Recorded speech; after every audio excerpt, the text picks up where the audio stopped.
पवित्र पिता, हम धन्यवाद और स्तुति करते हैं, आपके चरणों के पास में आते हैं, आपकी तारीफ और हमदो सना करते हैं। खुदा आपके लोगों तक आपका संदेश पहुंचाने के लिए पवित्र आत्मा प्रभु हमारी सहायता मदद करें। हर एक शब्द जो परमेश्वर पिता यहाँ से प्रभु जी प्रचार किया जाता है, लोगों के मनों में कार्य करे और प्रभु यीशु मसीह की महिमा हो, लोग स्वतंत्र किए जाए और प्रभु यीशु मसीह में प्रभु जी वे आशीष पाए, यीशु के नाम में आमीन। So thank you very much. प्रभु आप सभी को आशीष दे, प्रभु की शांति आप सभी पर बनी रहे, पवित्र आत्मा की संगति में निरंतर बढ़ते रहे। प्रभु आपको आशीष दे। Thank you, god bless you. हम एक और सीरीज को लेकर आपके साथ में इस बार आ रहे हैं कि मसीही लोगों के जीवन में, मसीही लोग जो हैं उनके जीवन में कई प्रकार की आशीषों को,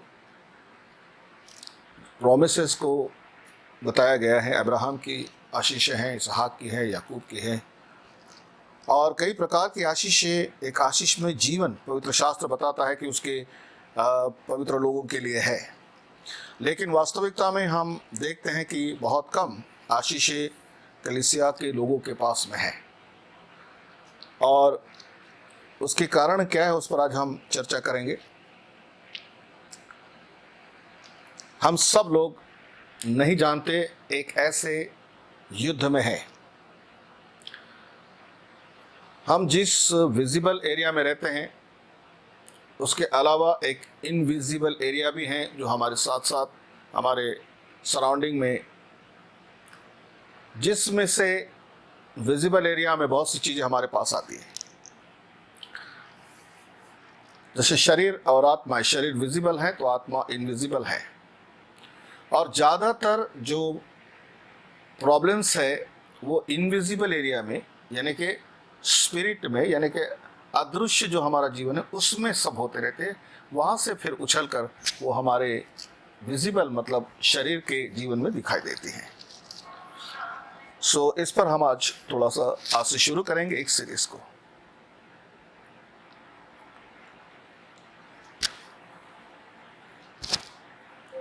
बहुत सी आशीषें ऐसी हैं, बहुत सी वाचाओं की जो आशीषें हमें क्यों नहीं मिलती, क्यों बहुत से लोग परमेश्वर की वाचाओं के अनुसार उनको आशीष नहीं मिली है। Why don't you get promised things? There are thousands of promises in the Bible. God has promised tremendous blessings upon his people in the Holy Bible. But in fact, we don't see those things, those promises and the blessings fulfilled in the churches and the godly people. उनके जीवन में हम इसे पूर्ण होते हुए नहीं देखते हैं। कारण क्या है?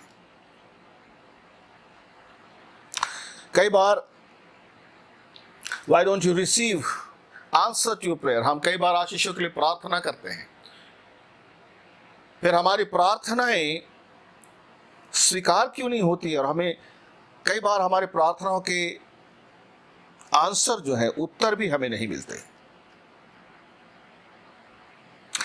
इसके कारण क्या है? इसका कारण है इनविजिबल एरिया में एक बहुत बड़ा युद्ध शुरू है। हम नहीं जानते, हम सोए हुए लोग हैं, परंतु शैतान जो परमेश्वर के लोगों का बैरी है वह शांत बैठा हुआ नहीं है। पवित्र शास्त्र कहता है कि वो पहले से ही परमेश्वर के राज्य पर हमले करते हुए आया हुआ है। अभी भी वो उस हमलों को कर रहा है। उसका प्रकट होने का समय अब बहुत नजदीक है। दो बातें प्रकट होने पर अंतिम दिनों में। पहला है वो शैतान जो अब चुपके से काम कर रहा है, अदृश्य रीति से काम कर रहा है, वो भी प्रकट होगा, जिसको हम कहते हैं क्रिस्त विरोधी, एंटी क्राइस्ट, और उसके आने के भी चिन्ह हैं। हम जो पवित्र शास्त्र में पढ़ते हैं वहां दो प्रकार के चिन्ह हैं। एक तो मसीह के आने के चिन्ह है, और दूसरे है उस एंटी क्राइस्ट के आने के चिन्ह भी है। एंटी क्राइस्ट जब आएगा वो भी परमेश्वर के राज्य के साथ में लड़ाई करेगा, परमेश्वर के लोगों के साथ लड़ाई करेगा, वो प्रैक्टिकल होगी, जिसमें बहुत से लोग खुलेआम देखेंगे। जैसे कोरोना आने के पहले इसकी कोई कल्पना नहीं कर सकता था, लेकिन अब आने के बाद एक युद्ध तैयार हो गया, सबको घरों में बंद, बाहर निकलने का नहीं, खाना तुमको घर में लाके दिया जाएगा। ये सारी जो चीजें हैं पहले इनविजिबल थी, अब विजिबल में आ गई, समझ में आ रहा है कि अरे बाप रे ये बहुत ही भयानक है। वैसे ही पवित्र शास्त्र आपको और मुझको उस क्रिस्त विरोधी के बारे में समझाता है, लेकिन हम इस पर कभी चर्चा नहीं करते। हमारा ध्यान सिर्फ मसीह के आने तक ही अच्छा है, लेकिन मसीह के आने के पहले जो दौर आने पर है वहां पर लिखा है कि कई विश्वासी गिर जाएंगे। अपने अनंत जीवन के जो सबसे बड़ी आशीष है, अनंत जीवन क्या है ये तो लोगों को पता ही नहीं है। अभी भी उनके मनों में ये विजन, ये दर्शन अभी भी पूरा प्रकाशित नहीं है। तो शास्त्र में हम देखते हैं कि उन लोगों को अनंत जीवन क्या है ये पता था, और इसलिए प्रभु के पास आने के बाद उन्होंने एक ने पूछा था कि अनंत जीवन पाने के लिए मैं क्या करूं। उनके जीवन में अनंत जीवन पाने की एक आस थी, उनको पता था ये एक ऐसी अद्भुत आशीष है जिसे उसे पाना है। खैर ये बात आज का विषय नहीं, हम इस पर कभी और चर्चा करेंगे। हम चर्चा कर रहे हैं कि अंतिम दिनों में एक घमासान युद्ध है। पवित्र शास्त्र कहता है कि हमारा मल्लयुद्ध लोर मां से नहीं। इफिसियों की पत्री 6वां अध्याय और उसके 10 और 18 पद तक हम इसे पढ़ते हैं। यह हमें आशीषें क्यों नहीं मिलती हैं? इसका कारण है कि शैतान पूरे जोर से, पूरे प्लानिंग के साथ में, पूरे योजनाबद्ध विश्वासियों को तबाह करने की योजना में सफल हो रहा है। उसका कारण है विश्वासी सोए हुए हैं, वे किसी और अपनी दृष्टि लगाए हुए हैं। शैतान अपने सारी कारगुजारियों को अंजाम दे रहा है। उसने कलीसिया में भरमाने वाली स्पिरिट को भेज दिया है, और लोग उसके प्रभु के वचन में प्रभु के वचन में बहुत मिलावट करके भरमाए जा रहे हैं। एक पवित्र जीवन भरमाया गया है, विश्वास का जीवन भरमाया गया है, प्रेम का जीवन भरमाया गया है, अनंत जीवन के विश्वास भरमाए गए हैं। शैतान बराबर काम कर रहा है, पूरी प्लानिंग के साथ में काम कर रहा है। पवित्र शास्त्र हमें समझाता है कि हे भाइयों, तुम शैतान की कुयुक्तियों से अनजान न रहो। हम शैतान की कुयुक्तियों से अनजान हैं। वचन कहता है अनजान न रहो। हम अनजान हैं। इसके कारण है क्योंकि हम उसके बंधनों में हैं। हम उसके बंधनों में हैं। जैसे आज भी भारत में कुछ लोग इतने मूर्ख हैं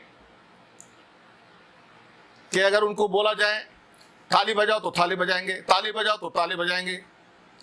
उनको आर्थिक नुकसान नहीं समझ में आता है, उनको लोग भूखे मर रहे वो नहीं समझ में आ रहा है, उनको भारत का जीडीपी लेवल खत्म हो रहा है, फाइनेंसिस की क्राइसिस आ रही है ये नहीं मालूम, और अब काम धंधे खत्म हो रहे हैं, नौकरियां जा रही, इसका उनको कोई मतलब नहीं है। जिस तरह से ये लोग अंधे होकर हैं, वैसे ही उन्हें कुछ नहीं समझता। उन्हें समझता है कि एक व्यक्ति है जो हमें सब सुधार लेगा, कभी नहीं सुधारेगा वो।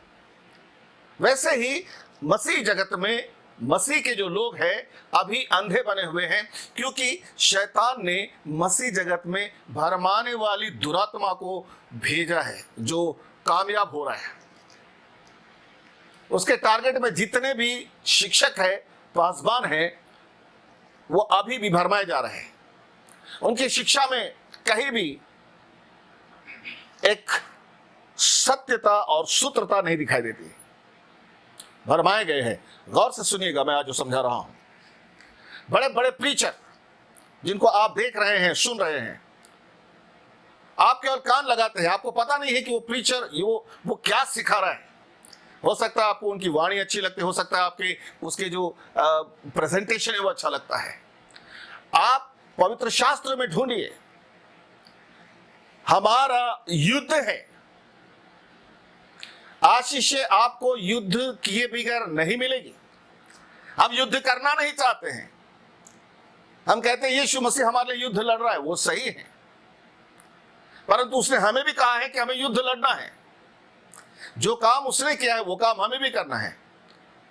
वचन में लिखा है कि परमेश्वर का पुत्र इसलिए आया कि शैतान के कार्य को नाश करे। हमें भी उसने कहा कि मुझसे बढ़कर तुम काम करोगे। हमें भी शैतान के कामों को नाश करने का अधिकार है, लेकिन हम भरमाए में, ये भरमाने की स्पिरिट जो है ये हर कलीसिया में काम कर रहे हैं। भरमाने की स्पिरिट ये बाहर की दुनिया में काम नहीं कर रही है, ये अंदर की दुनिया में, मसीही दुनिया में काम कर रहे हैं, कलीसिया में काम कर रही है, पास्टर लोगों के अंदर में काम कर रहे हैं, भविष्यवक्ताओं के अंदर काम कर रही है, प्रचारकों के अंदर में काम कर रही है।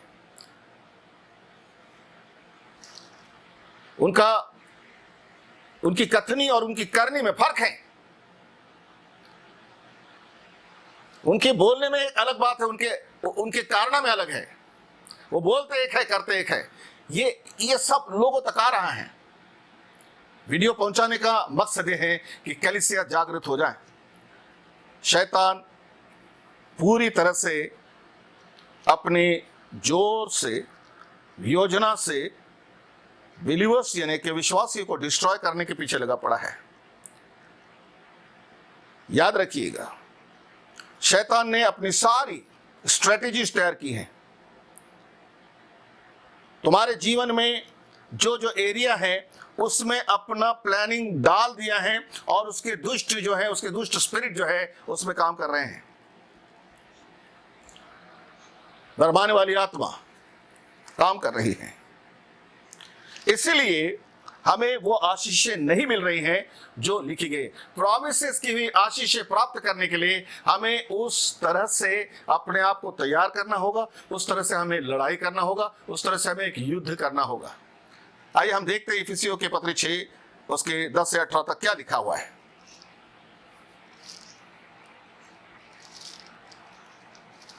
निदान प्रभु में और उसकी शक्ति के प्रभाव में बलवान बनो।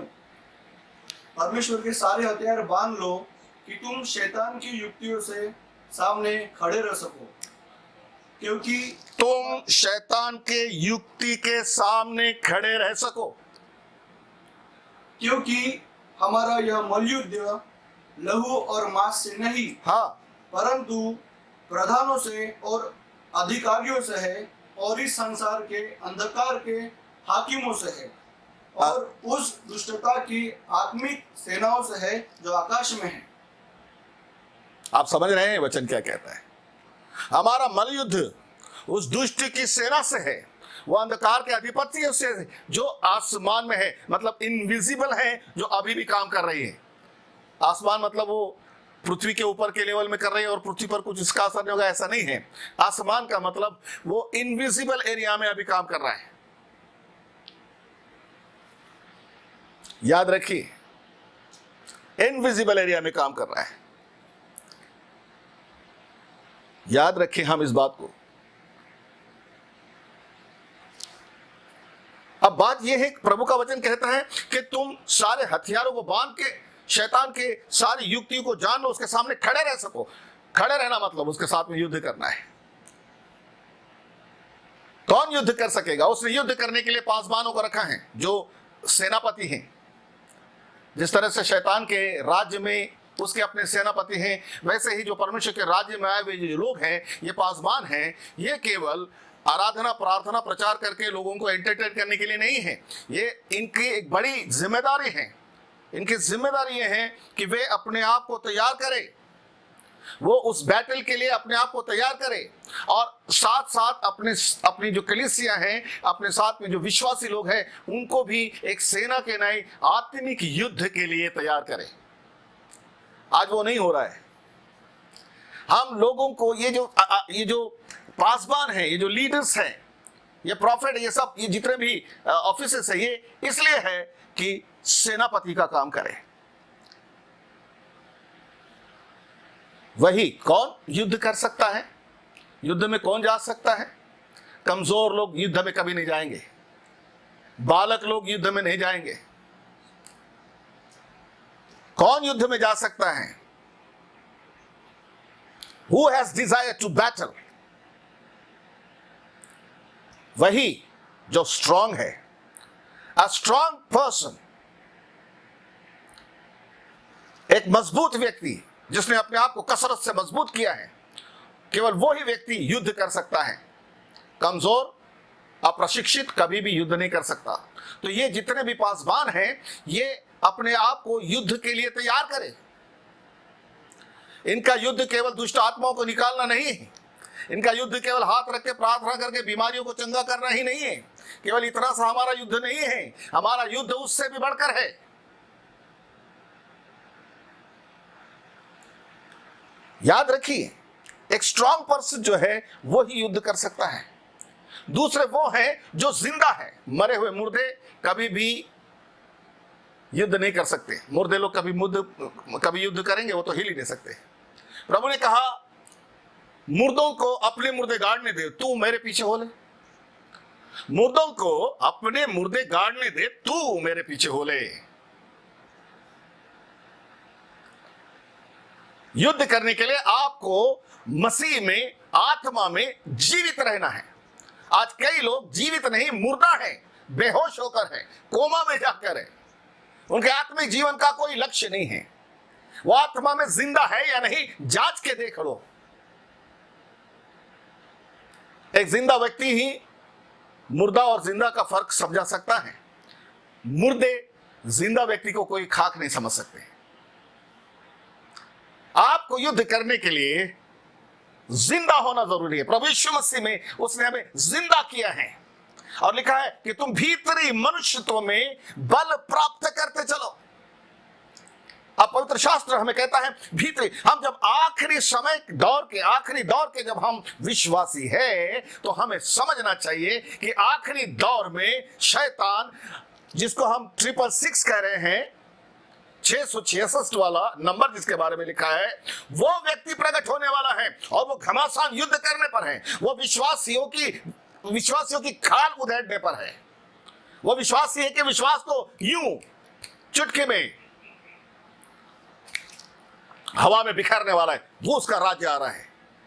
उसके बाद लिखा हुआ है कि उसके बाद मसीह आएगा और वो उसको फूकेगा।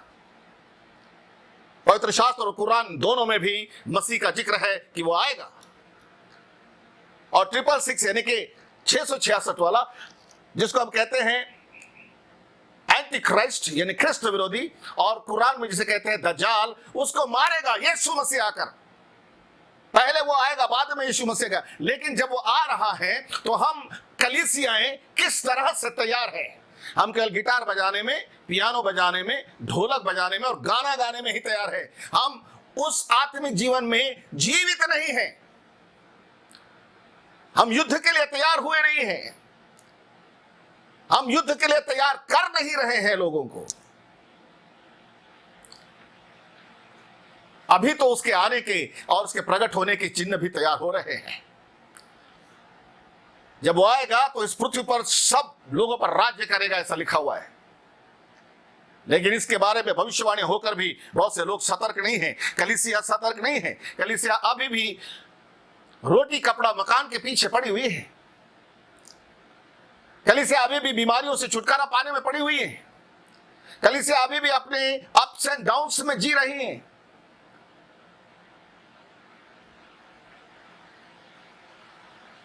हमें बैटल में चलना पड़ेगा। हमारी आशीष रोकने वाला है। जब दानियल की प्रार्थना रोकने वाले आसमान में बैठे हुए थे, तुम्हारी हमारी प्रार्थना और तुम्हारी हमारी आशीष रोकने वाले हमारे इर्द गिर्द में काम कर रहे हैं। सोचिए, यही तो वो बात है जिसको मैं आपके साथ में बांटना चाहता हूं। हमें जिंदा होना है। जिंदा हो जाओ लोगों, क्योंकि जिंदा व्यक्ति ही युद्ध कर सकता है, मरे हुए कभी भी नहीं। इसलिए प्रभु ने कहा, मरे हुए अपने मुर्दे गाड़ेंगे, तुम मेरे पीछे हो लो। तुम जो जिंदा हो मसीह के पीछे चलो, तुम उस वचन के पीछे चलो, तुम उस उजियाले में चलो, तुम उस सामर्थ्य में चलो। तैयार हो जाओ। जितने सेनापति हैं वो अपने लोगों को तैयार करे, कलीसियाओं को तैयार करे। आने वाले समय में घमासान युद्ध होने पर है। देखिए आप, प्रकाशित वाक्य में लिखा है कि वो युद्ध ऐसा होगा कि वो जब आएगा तो हर मनुष्य के हाथ पर वो छाप मारेगा, और जिसके हाथ पर छाप नहीं है उसे ना तो खाना मिलेगा ना पानी मिलेगा, उसके बगैर उसको कुछ मिलेगा नहीं। उसको काम नहीं मिलेगा, उसको पैसा नहीं मिलेगा, उसको सहूलियत ही नहीं मिलेगी। सोचिए, वो दौर में चलने के लिए अब कलीसियाएं तैयार हो जाएं, उस दौर में जाने के लिए हम तैयार हो जाएं। हम केवल सुख स्वप्नों की कल्पना करने में न रहें, तैयार रहें। हम लोग योद्धा के माफिक तैयार हो जाए, भीतरी मनुष्यत्व में बल को प्राप्त कर ले। Be aware and be strong in your spirit to fight the battle against the darkness. Darkness is hovering against you and over you and around you. Be prepared. हम वो नहीं कर रहे हैं, ये हमारी गलती है। मैं इस माध्यम से आपको समझाना चाहता हूं, कलीसियाएं, पासवानों, पहले इस ओर ध्यान दीजिए कि आप कैसे उस दौर में विश्वास में खड़े रह सकते हैं जबकि शैतान अपनी स्ट्रेटेजीज बना रहा है। पहला तिमोथी 4:1 में लिखा है कि बहुत से लोग भरमाने वाली आत्मा, दुष्ट आत्मा की शिक्षा पर मन लगाकर बहक जाएंगे। ये भरमाने वाली आत्मा और दुष्ट आत्मा की शिक्षाएं अब घड़ने से एक बाढ़ आ गई है, यूट्यूब में एक बाढ़ आ गई है, फेसबुक पर जो देखो वो अपने अपलोड कर रहे हैं टीचिंग। इतनी बाढ़ आ रही है कि पढ़ने वाले और सुनने वालों के लिए बड़ा मुश्किल हो रहा है। लेकिन ये बात को ध्यान में रखिएगा, पवित्र आत्मा ये कह रहा है, ये वचन आज तुम्हारे और मेरे लिए है कि हम उस आने वाले समय के लिए अपने आप को तैयार करें, अपनी कलीसिया को तैयार करें, अपने लीडर्स को तैयार करें, अपने वर्शिपर्स को तैयार करें। वर्शिपर्स वो सेना है जो परमेश्वर के अभिषेक को नीचे लाती है।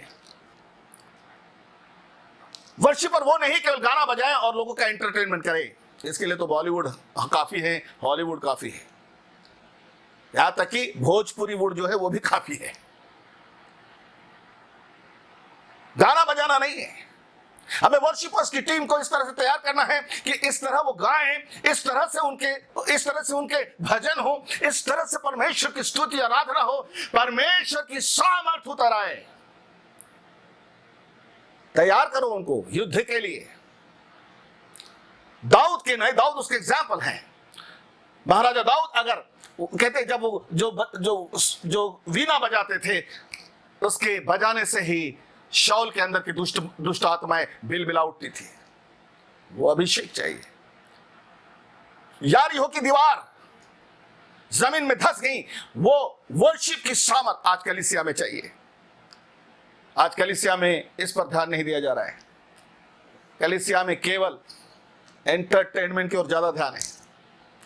मैं कैसे उन लोगों को अपने साथ बांध के रख सकता हूं? ये झूठे और कमजोर और गुमराह किए गए जो सेनापति हैं, सरदार हैं, वो काम कर रहे हैं। आज हमें इस बात पर गौर करना है। शैतान अपनी स्ट्रेटेजीज तैयार कर रहा है।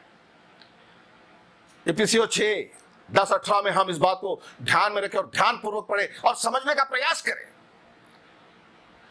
मसीही लोग जो हैं, विश्वासी लोग जो हैं, ये केवल रैप्चर के लिए, आज रैप्चर के बहुत सारे संदेश आ रहे हैं। अरे रैप्चर के पहले तुम्हें उस युद्ध में खड़ा रहना पड़ेगा, उस एंटी क्राइस्ट के राज्य में जीकर अपने विश्वास को बना के रखने की दम रखना पड़ेगा।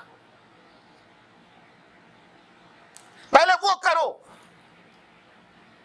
रैप्चर जो खुदा का बाप है, खुदा बाप का वो काम है, वो तो करेगा। पुनरुत्थान तुम्हारा और मेरा नहीं है काम। अगर हम ईमान में ठीक है तो निश्चित पुनरुत्थित हो जाएंगे, परंतु पुनरुत्थान के पहले एक और दौर आ रहा है, उस पर ध्यान दो। शैतान का समय, दज्जाल का समय, क्रिस्त विरोधी का समय, उस पर ध्यान दो। आज कलीसिया पर जो हमले हो रहे हैं, आज कलीसिया में ऐसी भयानक शिक्षाएं आ रही हैं, आज सिखाने वाले लोगों को गुमराह करने में कहीं का कसर नहीं छोड़ रहे हैं। भाई मेरे, आज के जो प्रचारक है वो केवल अपनी ही वाहवाही के लिए प्रचार करते चलते हुए दिखाई दे रहे हैं। और यह वचन हमें समझाता है कि हम तैयार रहें, तैयार रहे, सारे शस्त्र लेकर तैयार रहें कि हम उसका सामना कर सके, उसके दिन में उसका सामना कर सके। आज कलीसिया को परमेश्वर का आत्मा कह रहा है, कलीसिया केवल गाने बजाने में, भूखों को रोटी खिलाने में नहीं, अपने आप में उस युद्ध को समझने वाली और युद्ध को लड़कर हमारी जो दिव्य आशीष है, हमारी जो स्वर्गीय आशीष है, वाचा की आशीष है, प्रॉमिसेस है, स्वर्गीय वरदान है, उसको हासिल करें। शैतान की स्ट्रेटेजीज काम कर रही है, ध्यान में रखना। और उस समय के लिए 3 महत्वपूर्ण बातें मैं आपको बताना चाहता हूं। एक, मसीह के आने के पहले क्या होने पर उस पर ध्यान दो। उसकी भविष्यवाणियां बहुत कम लोग कर रहे हैं। ये नहीं समझा रहे कि कलीसिया में क्या हो रहा है, ये उस पर ध्यान नहीं कि मैं कलीसिया में क्या सिखा रहा हूं, मैं खुदा के साथ वफादार हूं या नहीं, मैंने उस बाप से जिसने मुझे बुलाया और जिसने मुझे चुना है, मैं उसके साथ में वफादारी कर रहा हूं या नहीं, मैं ईमानदार हूं या नहीं, मैं सिखाने में ईमानदार हूं या नहीं, मैं लोगों को उस बात से तैयार कर रहा हूं कि नहीं, मैं उनको चेतावनियों के द्वारा अवेयर कर रहा हूं कि नहीं, मैं उनको आने वाले उस युद्ध के लिए तैयार कर रहा हूं या नहीं। कलीसियाएं उस युद्ध के लिए तैयार रहे। फिर से हम इस वचन को एक बार पढ़ेंगे, फिर से हम देखेंगे ये वचन क्या कहता है। और हर समय और हर प्रकार से आत्मा में प्रार्थना, हर प्रकार से आत्मा में प्रार्थना करते हुए और विनती करते रहो और इसीलिए जागते रहो कि सब पवित्र लोगों के लिए लगातार विनती किया करो। पवित्र लोगों के लिए विनती किया करो। किस लिए विनती करोगे? कि हे प्रभु, पवित्र लोगों को बेड दे, बिस्तर दे, खाना दे, अच्छा भोजन से तृप्त कर। क्या ये प्रार्थना करेंगे? हमें प्रार्थना करनी है इफिसियों की पत्री 6वें अध्याय के 10 से 18 पद तक के लिए कि कलीसिया अपने आप में युद्ध के लिए तैयार हो। कलीसिया का हर व्यक्ति शैतान की कुयुक्ति को जानने वाला और प्रार्थना के शस्त्र को चलाने वाला बने। वो जागता हुआ मसीह बने, जागृत मसीह बने। मैं फिर कहता हूं, युद्ध लड़ने के लिए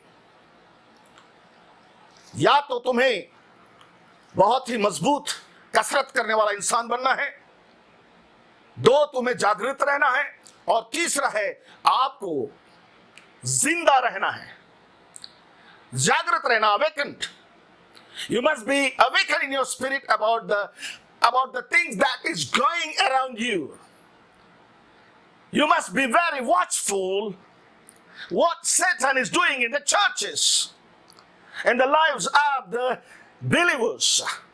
You must have a binocular what's going on in the Christian world. You must check regularly, repeatedly, what's going on in the churches. Whether the churches, whether the mobs and the flock is growing and acting upon the word of Yeshua. Are they following Yeshua? As he said, follow me. We don't have to follow any strategies. We have to follow the strategies of Yeshua. His word says we must be aware. Hallelujah, hallelujah. अब जानिए शैतान की strategies क्या है। शैतान ने किस प्रकार की योजनाएं बनाई हुई हैं।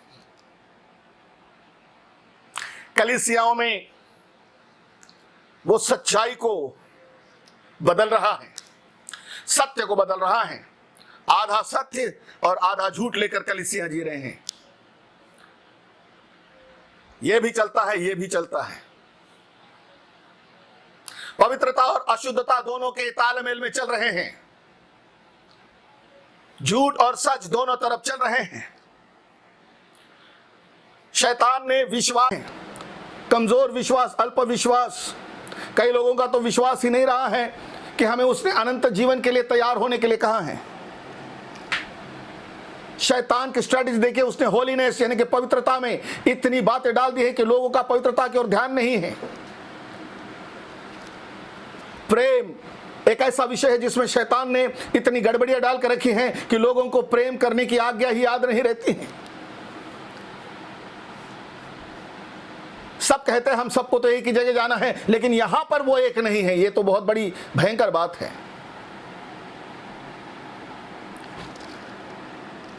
आशा, इसमें गड़बड़ियां हैं, और सबसे ज्यादा गड़बड़ियां है माइंड एरिया में, हमारे मन के एरिया में उसने इतनी सारी गड़बड़ियां डाल के रखी हैं, हम अभी भी समझ नहीं पा रहे हैं।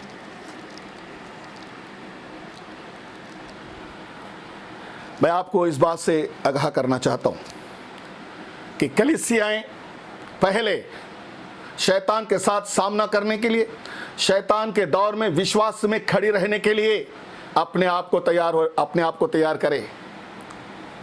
जब आप इस दौर में ठीक रहेंगे तब रैप्चर होगा। जब आप इस दौर में ठीक नहीं हैं तो आपका पुनरुत्थान कैसे होगा? आप कैसे उठा लिए जाएंगे? जब आप इस दौर में, जो शैतान का दौर आ रहा है, जो विपत्तियों का दौर आ रहा है, उसमें यदि आप ठीक से खड़े रहना सीखोगे, उसमें विश्वास में खड़ा रहना सीखोगे, तब जाकर प्रभु आपको रैप्चर के लिए चलाएगा। प्रभु आपको आशीष दे। हम दूसरे इसके चैप्टर में जल्द आते हैं। God bless you. Thank you. Weight upon the next chapter.